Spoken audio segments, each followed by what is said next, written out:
Ya, Pak, tadi pertanyaannya adalah kalau kita melihat dari sisi industri ya, kalau kita belajar dari negara lain itu hanya 5-6 industri tapi ekspornya itu bisa menutup seluruh daripada kebutuhan negara sehingga mereka juga tidak mengalami persoalan dari fundamental ya. Kita contoh misalnya Jepang. Jepang kan kalau kita tahu cuma otomotif sama elektronik, dua itu udah ya, tapi berkembangnya luar biasa.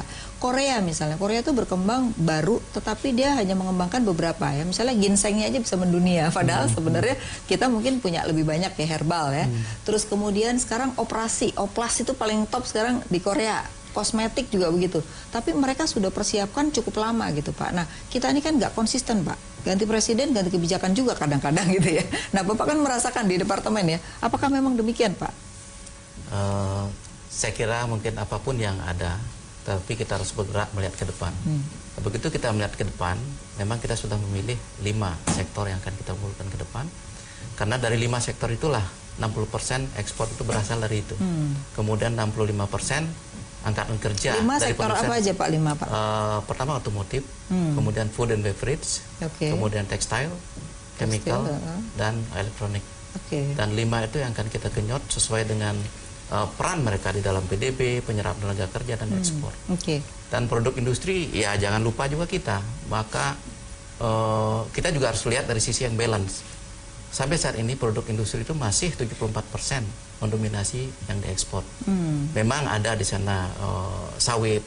Kemudian sawit pun sekarang sudah banyak dilakukan turunan-turunannya. Makin tahun turunnya juga sudah makin banyak. Itu menunjukkan bahwa effort ke arah itu memang sudah kita lakukan. Nah, tadi disebutkan sustainability itu memang harus ada ketersediaan dari hulu. Makanya kita juga dengan diberikan insentif di hulu ini juga dalam konteks untuk stabilitas jangka panjang. Nah makanya dari 17 ini memang tadi Mbak Afi juga menyebutkan dengan Pak Raden ada lebih banyak hulu, memang kita lemahnya di sini. Misalkan kita berbicara tekstil, dari hulunya kita serat. Kemudian kita berbicara misalkan minyak berdasarkan gas bumi dan turunannya itu memang kita serat segala macam yang sintetis itu memang kita hulunya itu masih impor. Nah inilah yang ingin kita benahi sekarang semuanya gitu. Dan jadi artinya ini belum connect ya antara perindustrian dengan insentif ini. Jadi insentif ini lebih pada hulunya, sedangkan Departemen Perindustrian inginnya 5 ini gitu. Nah ini gimana nih Mas Raden? Mengkonekkan antara yang dikasih insentif sama yang diinginkan oleh departemen yang 5 tadi gitu. Mungkin ini saya pikir akan dilakukan penajaman seperti yang kita lihat tadi itu. Mungkin BKPM dengan kantor Kementerian Perindustrian akan dulu bersama secara tajam nanti. Ini kan masih gambaran besarnya. Jadi kalau pasal itu belum jadi satu pasal yang benar gitu ya, masih satu sendiri gitu ya. Iya, jadi nanti akan dipertajam melalui surat dari Kepala BKPM misalkan. Jadi itu akan lebih clear nanti itu. Harapan kita begitu tentu ya. Tapi kalau melihat dari 5 ini sebenarnya selama ini kan importnya masih sangat tinggi sekali gitu. Nah, apakah dari 5 industri ini kalau dikaitkan dengan hulunya itu nyambung gitu? Kalau saya lihat kok nggak kelihatan. Ada sebagian yang nyambung, tapi saya harus kasih catatan juga. Saya dalam prinsip begini Pak ya. Kita konsistensinya itu bicara mengenai global value chain. Kalau kita bicara global value chain, tidak masalah kita impor dari mana saja, asalkan kita bisa ekspor. Itu keywordnya Pak. Kita harus terbuka di situ. Jadi kita nggak harus produksi semua di dalam negeri. Demikian juga dengan bahan bakunya. Contohnya yang saya katakan itu, baja. Apakah kita punya comparative advantage di besi dan baja, di aluminium misalkan, bandingkan dengan negara yang lain yang punya lebih murah.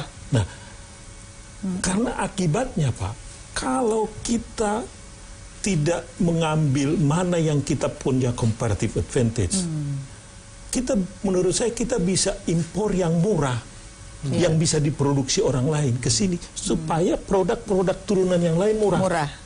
Karena persoalannya begitu kita beli barang kita yang kita produksi di sini tapi mahal, maka seluruh produk turunannya ini menjadi mahal. Nggak kompetitif jadinya. Itu dia Pak.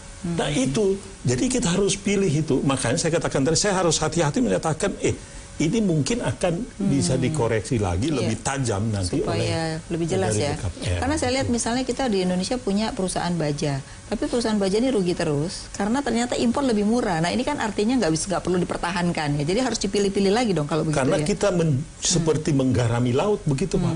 Kalau kita kasih tax insentif untuk yang begini. Betul.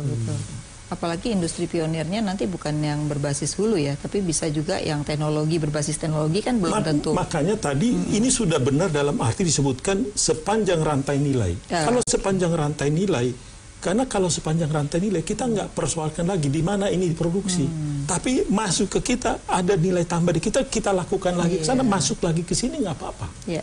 Tetapi dengan catatan bahwa value added kita lewat ekspor akan lebih tinggi daripada impor. Betul. Maka nggak ada masalah. Jadi yang penting nilai tambahnya ya, jangan dilihat mana bagian impor sama harus di dalam semua gitu jangan ya. Kita menjadi alergi kepada impor apapun itu. Menurut saya kita bisa impor apapun asalkan kita bisa ekspor lebih besar. Ini menarik apa yang dikatakan alergi impor karena baru-baru ini kejadian industri tidak boleh impor garam sehingga sekarang pangan yang akan diekspor bermasalah karena mereka tidak cocok dengan garam yang ada di dalam negeri dan ini dipaksakan. Akhirnya lempar-lemparan lah dari menteri satu ke menteri yang lain. Gimana Mas Bima? Iya, ya saya cukup menarik tadi tesisnya ya, bahwa dalam value chain. Cuma memang perlu ada catatan juga, permasalahannya kita memikirkan juga serapan tenaga kerjanya juga gitu ya. Dalam artian di Indonesia ini di mana ketergantungan impor bahan bakunya cukup besar, jangan-jangan di situ ada loss dari sisi penyerapan tenaga kerja karena kita tidak pernah bangun tuh industri substitusi impornya. Betul. Jadi maksudnya di satu sisi kita inginkan value dari atau nilai dari ekspor kita meningkat, tapi di sisi yang lainnya ketersediaannya belum ada gitu ya. Yang quick win. Contohnya misalkan garam. Saya akan komentar mengenai ini. Karena justru industri substitusi itu cenderung adalah kapital intensif. Jadi persoalan penciptaan lapangan kerja menurut saya bukan di industri substitusi itu, impor substitusi itu. Justru di hilir ini yang penciptaan lapangan kerja banyak. Kalau di sini itu kapital intensif. Coba cek seluruhnya. Dan kalau ada nilainya terlalu rendah kayaknya, upah realnya misalnya gitu kan.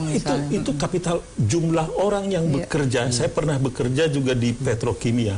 Jumlah orang yang bekerja di situ sedikit dibandingkan di industri hilirnya Justru industri hilir ini menciptakan lapangan kerja banyak. Nah artinya tadi kalaupun yang dianggap tadi belum siap, boleh import sejauh nanti kita bisa substitusi. Kalau kita nggak bisa ya nggak usah kan gitu kan prinsipnya. Gimana Pak? Itu benar, semuanya benar. Saya kira kita sudah menganalisis itu bahwa kita tidak boleh alergi dengan impor. Jadinya karena adanya fenomena global value chain sini, di mana saja spot itu yang kita anggap lebih efektif kita lakukan. Tapi berdasarkan analisis memang kita di hulu ada yang lemahnya. Kalau di hulu kita lemah ya memang harus kita benahi. Tapi hulu yang menyambung ada integratednya gitu. Nah jadinya kita dalam hal ini memang memikirkan keseimbangan. Tidak bisa kita berpikir hanya di hilir saja, kemudian hulunya kita biarkan. Ini kita sudah membiarkan hulu bertahun-tahun ini. Maka di sini kita ada kelemahan yang sangat prinsipal di sepanjang rantai nilai kita. Dan itu yang akan kita benahi. Dengan adanya tax insentif ini saya kira pertama untuk membenahi rantai nilai, kemudian memperkuat struktur industri, yang ketiga sustainability kita nanti. Nah saya juga koreksi sedikit Pak Raden, karena kalau kita lihat di Morowali itu industri hulu itu ribuan tenaga kerjanya. Itu vertical integration. Jadi bukan hanya industri hulu Pak itu. Jadi hilirnya kan ada itu sampai ke hilir itu beda itu Pak. Itu. Nah ada yang sampai tidak sampai ke hilir, dia sampai menghasilkan nikel pig iron itu juga ribuan. Itu saya langsung untuk melihat ke tempat smelternya. Itu juga tergantung karakteristik industrinya. Kita nggak bisa langsung. Itu makanya saya katakan tadi baja Pak. Apakah kita punya comparative advantage di situ? Karena lebih murah import kayaknya kalau baja tuh. Ya mungkin baja contoh saja itu. Nah ini kan karena Bapak taruh di situ adalah industri pionir di situ. Iya benar-benar. Nah artinya gini, kalau kita bicara tentang industri pionir kan juga nggak hanya sendiri kan begitu. Harus ada nantinya ini akan kemana. Nah ini kan harus juga menjadi salah satu kajian-kajian yang perlu dilihat sehingga kalau investor masuk tuh udah tahu nanti saya kalau industrinya saya ini nanti kaitannya dengan siapa gitu Pak. Karena sekarang ada keluhan bahwa beberapa industri itu sulit sulit mendapatkan gas misalnya. Nah ini sudah terjadi, PLN aja suka kesulitan gitu, batu bara gitu loh. Nah artinya untuk mengkonek sesama perusahaan aja susah Pak, apalagi beda perusahaan. Gimana Pak Raden? Ya, ini hal-hal tadi itu kita akui ada kekurangan kita. Tapi menurut saya ini adalah dengan kita mendiskusikan seperti ini, kita membuat kebijakan seperti ini, ada saatnya kita benahin. Artinya ada kekurangan, kita akui itu. Persoalan sekarang adalah bagaimana membenahi ini ke depan. Ya. Tidak semua, nggak ada yang perfect. Kita harus akui itu. Jadi kalaupun kita mendiskusikan, mengkritik di situ, jangan menjadi kita mandek di situ. Justru kita ambil ini untuk ini ada untuk masukan ini untuk perbaikan gitu loh. Jadi saya pikir sama juga seperti tadi itu. Kita perbaiki lagi. Makanya saya masih yakin tadi kalau nanti turunannya kebijakan yang dibuat oleh Ketua BKPM nanti dengan teman-teman Kemenperin, detailnya itu akan didudukan lebih baik lagi. Saya masih yakin. Gitu. Nah, kita punya pengalaman banyak bahwa sudah membuat satu pintu, satu jendela gitu, tapi tidak terjadi Pak. Koordinasi di daerah, bahkan mereka menganggap loh ini kan bagian saya kalau investasinya segini, kalau investasinya di atas sana bagian pusat. Tapi begitu ada izin kan urusannya dengan pemerintah daerah juga gitu. Ini problem yang nggak pernah diatasi gitu Pak. Ini gimana nih? Kayaknya ini bakal kejadian lagi nih untuk yang PMK 35 nih Pak. Ya, dari dulu problemnya memang jangankan di level daerah ya. Saya kira tadi kalau Pak di antara pusat juga gitu ya. Optimis ya akan ada produk turunan dari regulasi PMK tadi. Saya justru agak sedikit pesimis gitu ya. Karena kalau kita lihat ego sektoral di antara kementerian ya Pak, itu juga masih besar gitu ya. Jadi di situ saja belum selesai. Apalagi kita bicara nanti sampai level daerah.